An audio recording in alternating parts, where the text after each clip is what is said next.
Actually ये जो जो भी हुआ है हमारी फैमिली के साथ, ये एक ऐसा लॉस है जो कभी भर नहीं सकता है। मेरे फादर को, मेरे अंकल को हम लोगों के सामने उन पे फायरिंग हुआ and they were shot dead in one go.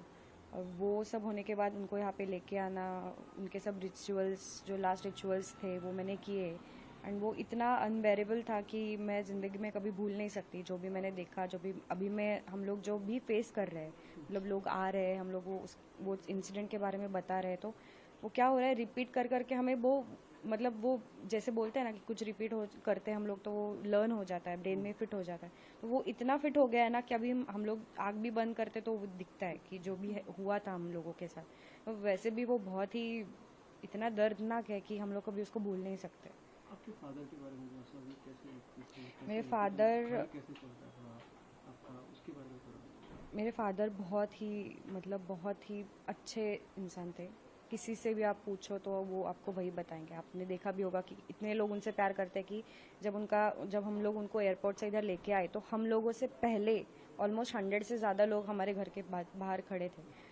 उनका स्वभाव ही ऐसा था ना कि अगर आप उनको नए नए मिले हो ना तो आपको 1 घंटे में वो अपना ऐसा दोस्त बनाएंगे कि आपको लगेगा 10 साल से आप उनको जानते हो।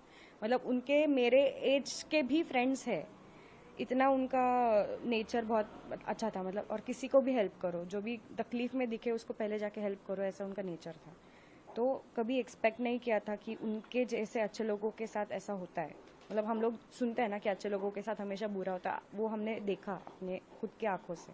और जो अब हमारा पूरा घर, हम दोनों की पूरी लाइफ वो चलाते थे, ऐसा बोल सकते हो आप। और अभी ऐसा हो गया कि वो नहीं है तो मुझे पूरा अंधेरा दिख रहा है कि मैं मम्मी को आगे जाके कैसे हाउ वुड। अभी ये टेंशन है कि इसके आगे की जिंदगी मैं कैसे चलाऊंगी।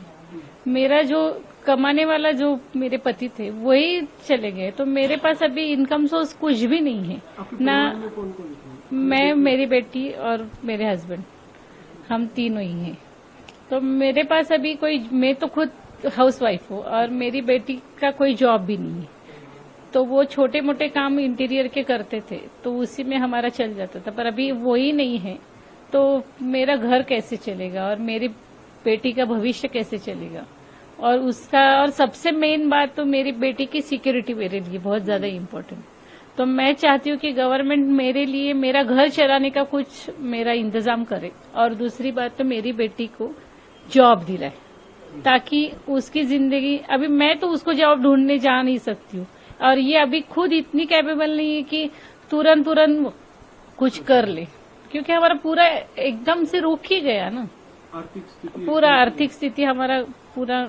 और मेरे पापा ऐसे थे ना कि उन्होंने कभी हमें बताया नहीं कि अगर कोई प्रॉब्लम है उनको या फिर कुछ भी है तो वो अपना अपना सब हैंडल इतना अच्छे से करते थे कि हमें कभी पता भी नहीं चला कि अगर कोई परेशानी हो तो वो अभी परेशानी में है। उनका नेचर ही ऐसा था ना कि उन्होंने कभी दिखाया भी नहीं कि आज अगर उनको ऐसा लग रहा है कि मेरे पास कुछ प्रॉब्लम है तो कभी बताएंगे नहीं, वो अपना अपना सॉल्व करके मजे से जिएंगे।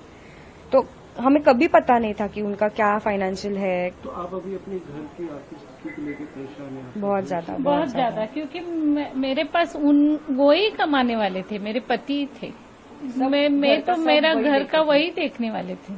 पर अब क्या अपेक्षा है आपके साथ? मेरा अपेक्षा है कि अभी जब तक इसको जब तक जॉब नहीं लगा देते गवर्नमेंट, तब तक वो मेरा घर चलाए। कुछ कंपनसेशन कुछ तो मुझे देना चाहिए ना। और दूसरी बात, इसको जॉब लगाए और इसका सिक्योरिटी मेरे लिए बहुत इम्पोर्टेंट आपकी है। बच्ची ने, हमने देखा कि एकदम बेटे की तरह एक मैं चाहती, मुझे आज कोई गम नहीं है कि मुझे बेटा नहीं है, क्योंकि ये बेटे से बढ़कर उसने अपने पापा और वो जो उनके फ्रेंड थे उनको वहां से अकेले फेस करके सफर करके उनको यहाँ पे लाया है। तो वो एक बेटे की तरह लड़ी है वहां पर और उनको लेके आई है। तो मैं चाहती हूँ कि उसके लिए सरकार ने, वो अपनी ही बेटी है ऐसा समझकर उसका जॉब और मेरा घर चलाने का कुछ तो बंदोबस्त करना ही चाहिए। महाराष्ट्र सरकार से भी अपनी उम्मीद करेंगे आपके? हाँ, मैं महाराष्ट्र सरकार से और अपना सेंट्रल गवर्नमेंट से भी वही उम्मीद रखूंगी कि उन्होंने मेरे लिए करना ही चाहिए, क्योंकि हम लोग वहां गए, हमारी गलती नहीं है बस। तो उनकी तरफ से मैं यानी कि उनको रिक्वेस्ट करती हूँ कि वो प्लीज हमारी तरफ देखें और हमारा कुछ तो हमारे लिए कुछ तो करे।